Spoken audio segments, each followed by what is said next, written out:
This is how you start things off. Hopefully there's no lag. There was a little lag earlier when I was trying this out. I'm going to go to System Preferences, and when I'm in my System Preferences, I'm going to click on Keyboard. Now, I've already done what I'm about to show you here, so you just have to imagine what I'm showing you where you need to go to do this. So first of all, you want to go to Input Sources, and you can see here that I've installed Spanish. Yours probably just says Canadian English. Just click on the plus. Then you're going to go and install Spanish as an input source. Once you've done that, go over to Dictation. On here, you're going to select the language of dictation. You're going to select Spanish. United States is kind of the most standard Spanish. So select that one there. And then your shortcut, you can select whatever shortcut you want, but it defaults to press the Command key twice. So you have two command keys, press one of them 2 times, just simultaneously, or not simultaneously, just boom, boom.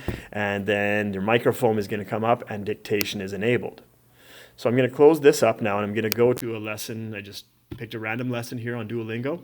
As you see right here, right now we have all the words that you're going to use to translate the sentence.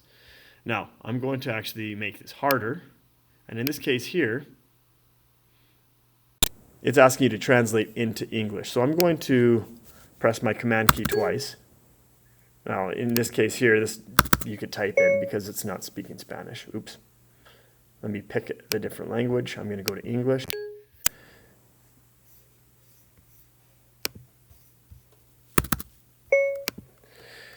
Mr. Perez is American.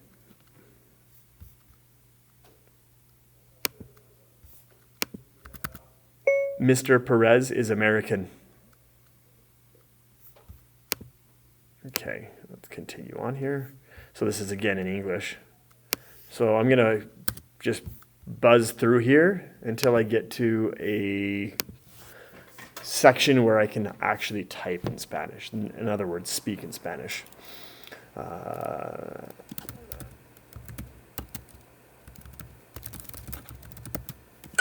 Hola, buenas tardes. One thing that you should always do, and this is something that I've always had, and I've noticed Duolingo has actually started making the suggestions. Anytime that you see a Spanish phrase, hola, buenas tardes, even if it's not telling you to say it, always kind of repeat it under your breath. It's just to practice training your mouth to say those different things in Spanish.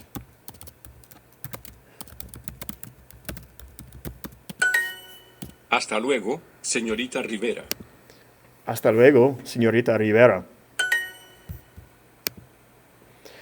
Again, señorita, hasta mañana. Buenas tardes, señorita. Señora, buena tarde. Good evening, miss. So that would be señorita, buena tarde.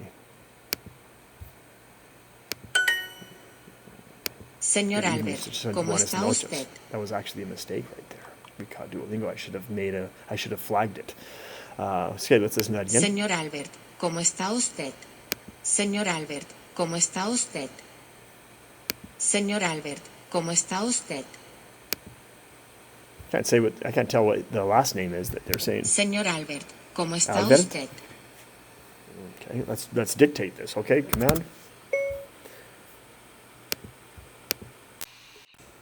Señor Albert, ¿cómo está usted? All right.